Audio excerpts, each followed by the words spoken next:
nos convocan es a que todo el mundo salgamos a la campaña contra el hambre,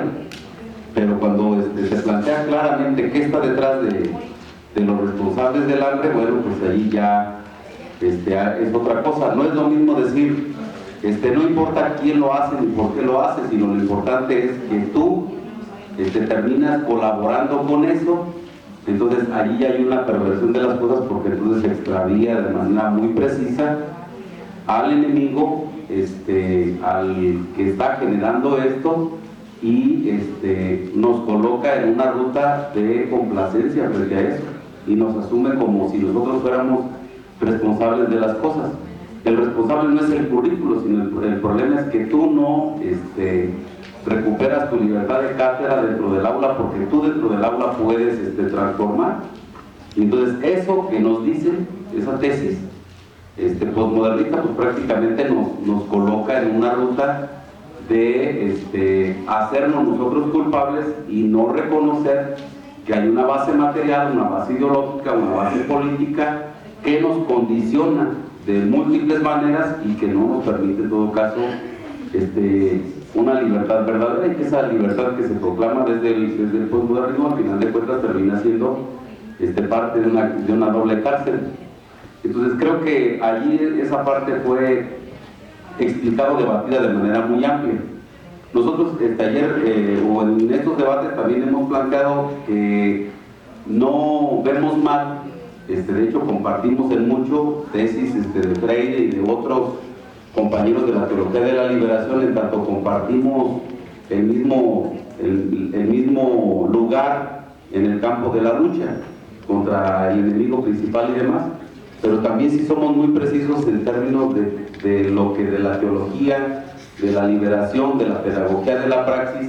y de la pedagogía crítica no compartimos. Primero porque en el caso de Iván Illich y de otros, igual teólogos, lo que no pueden aceptar es, por un lado, la dialéctica de la naturaleza,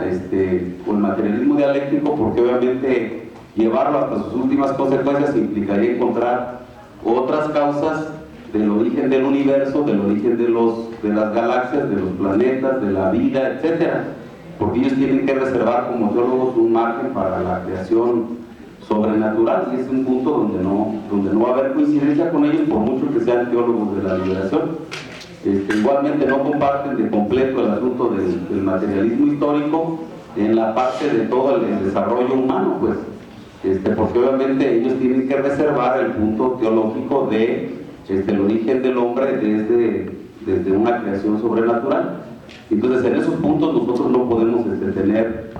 o no tenemos con ellos coincidencias. Creo que eso se ha debatido en distintos espacios, y entonces por eso ni en el asunto de la escuela de Frankfurt, ni en el asunto de la teología de la liberación, de la pedagogía de la praxis y de la pedagogía crítica, en esos puntos nosotros tenemos diferencias muy puntuales, en el sentido de nosotros no concebimos pues el asunto de que cada docente es el currículo en sí mismo, o la tesis otra de que ningún pueblo va a poderle asegurar o ningún estado va a poder asegurarle a su pueblo una educación de 12 años como el pueblo la quiere y la necesita. Cuba es la mejor demostración a contra de esta tendencia de la pedagogía crítica de Iván Illich y de otros, en el sentido de que sí se puede brindar al pueblo una educación en la medida de su aspiración y de su necesidad. Entonces por esa razón nosotros no hemos aceptado estas perspectivas, y en la segunda declaración, más bien en la declaración de la segunda sesión de este Congreso Nacional, fue muy amplio el debate, la discusión y las conclusiones en ese tenor. Entonces creo que más que por decreto dar por sentado que tenemos ya tales o cuales definiciones, más bien se trata de rememorar un poco las definiciones que ya traemos y reconocer también el punto de partida que yo planteaba. No está agotada la discusión, es decir, hay una discusión, un debate abierto muy amplio, porque de repente decir que no compartimos todo con Freire, pues ya nos mueve todo el tapete. O sea, pues ha sido nuestro maestro en muchas cosas y en muchos sentidos, y con él compartimos una franja grande de su planteamiento, pero no todo. O sea, eso también puede y debe quedar aquí completamente claro. Creo que En razón de eso necesitamos volver a releer a Freire, releer la pedagogía de la praxis y otros para colocarnos ya no gratistas.